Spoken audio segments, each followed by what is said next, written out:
Good morning mga moms.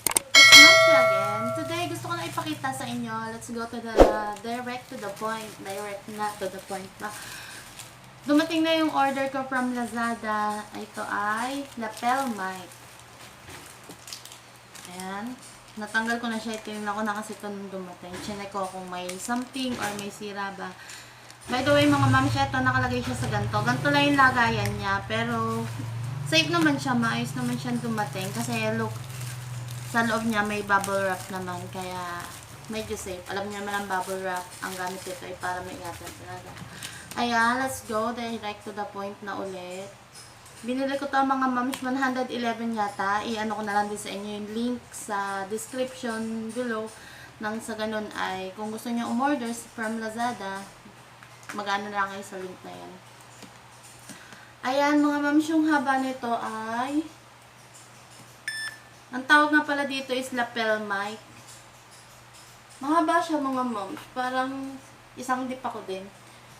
And for your info mga moms, ako ay 5'2". Kaya hindi ko alam kung may kinalaman yung height sa dip pa.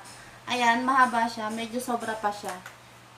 Kung isang dip ako, ayan, ganito hanggang dito yung ano, kaya mahaba din siya. By the way, bago nga pala ako bumili nito, kasi napanood ko lang siya sa vlog ng isang vlogger na ganito nga yung gamit niya. Ewan ko kung hanggang ngayon ganito pa din yung gamit niya. Pero nagandahan din kasi ko, kaya umorder din ako. Tapos, bago ako umorder, syempre magtitingin muna tayo ng reviews kasi di ba may mga nabibili tayo sa online na maayos yung product pero hindi maganda yung pagkakaano nila, package, pagkakabalot. Kaya minsan pagdating sa customer, sira. Ayun, ang ginawa ko, nagbasa muna ako ng mga reviews, and so far, so good. Okay yung mga reviews niya. Tapos, upon reading the reviews, may nabasa ako mga moms na, tinanong ko dun sa seller kung gumagana siya sa J7 Prime. J7 Prime. I'm using Samsung J7 Prime ngayon. Kasi yun ang cellphone ko. Sabi naman ng seller, yes daw, gumagana. Pero, nung dumating siya, trinay ko siya na using yung camera lang mismo ng phone ko. Wala siyang sound, kaya ginawa ko yung suggestion ng ibang mga buyer doon na mag-download nga daw ng open camera. Tapos pagka-download mo ng open camera, punta ka sa video settings. Pagdating mo sa video settings, punta ka sa audio settings. Tapos sa audio settings may makikita ka ng audio source yata. Ang pipili mo na lang yung external. I-click mo lang external mic.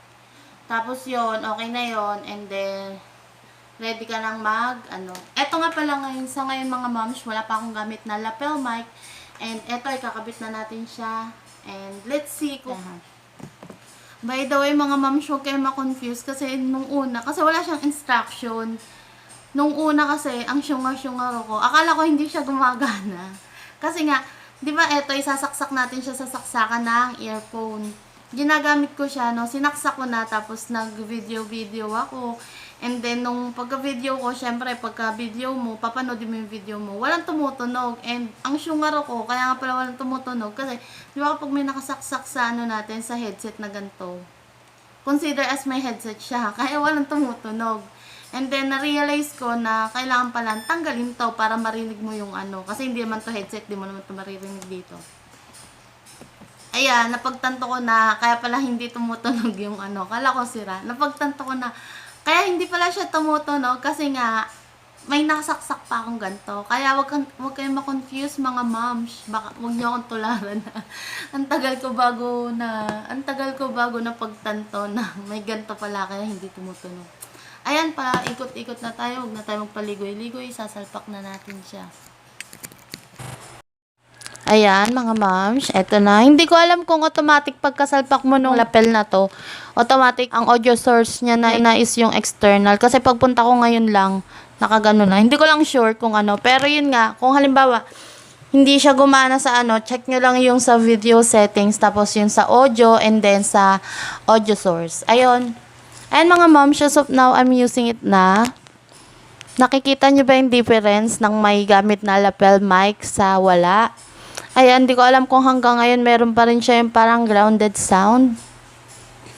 Tingnan natin pag dito, medyo malakas naman, di ba? Kapag dito sa malapit talaga sa bibig. Pero usually kasi nakakakita ako nakalagay dito, yung mga reporter, di ba? Ay, guys. Diba yung mga reporter, may mga nakalagay silang ganito sa damit. Yan ang silbi ng clip. Ayan, hindi ko alam. Hello, mic test. Medyo okay ba siyang nandito sa part na to? Ayan, nandito siya sa part na to, mga moms. Nilagay ko siya, kinabit ko siya sa suot kong damit. And try naman natin na malapit sa cellphone. Kung sa cellphone mo ikakabit. Ayan, lalagay natin dito sa my cellphone. Ayan, okay pa din ba mga sound? Okay pa din ba ang sound? Ayan, hello mic test. Hello? Hindi ko lang, mamaya akong malalaman pagka Ayan. Hello. Ayan mga moms, sana nagkaroon kayo ng idea kung halimbawa gusto niyo din mag-vlog katulad ko na sa totoo lang, hindi din magaganda yung mga vlog ko. Ang bala ko lang kasi sanang i-vlog, mga moms, yung halimbawa, kasi dahil bago pa lang din kami mag-asawa, kung makikita niyo naman sa mga vlog ko, ang binablog ko yung mga bago naming gamit, katulad nga ng ref. 'Di ba sabi ko sa inyo, bago ako bumili ng ref, ng automatic washing machine, nanonood din mismo ako ng vlog. And for me, na naghahanap ng mga ganong klase ng appliances, napakahalaga na makanood ka muna ng reviews kahit papaano. Kung wala ka pang time maghanap sa mga mall, napakalaking tulong sa mga nanay na katulad ko yung mapapanood mo muna sa YouTube channel or sa vlog ng isang nanay na katulad ko, yung itsura yung pinaka-actual na itsura. Kasi 'di ba, sa totoo lang, kaya nga nauso yung reality versus expectation kasi 'di ba, mas maganda na actual mo makikita yung product bago mong bilhin. Though hindi naman totally actual na nandoon ka sa mismo, at least may makikita kang picture nung totoong product ng ang gulo. Basta yun na yun mga moms. Kaya din ako nag-vlog kasi nga, di ba, kung pansin nyo yung unang-unang vlog ko is yung automatic washing machine ko. And gusto ko lang sabihin sa inyo na thank you so much po sa mga nanood noon. Sobrang daming views ng yon. Tapos, hindi pa nga lang talaga ako ng subscribers. Hindi pa rin talaga ako nakakakota sa subscribers mga moms. Pero, kota na ako sa watch hours. Kasi nga, feeling ko, katulad kong nanay, maraming naghahanap, maraming kumukuha ng idea, lalo ngayon na nauuso na ngayon automatic washing machine. Ayan mga moms, sana nakatulong ako sa inyo, sa mga gusto mag-start ng pagbablog na katulad ko na walang anda, walang budget sa paggaganto, na eto, sa halagang 111 pesos, magkakaroon ka na ng lapel mic.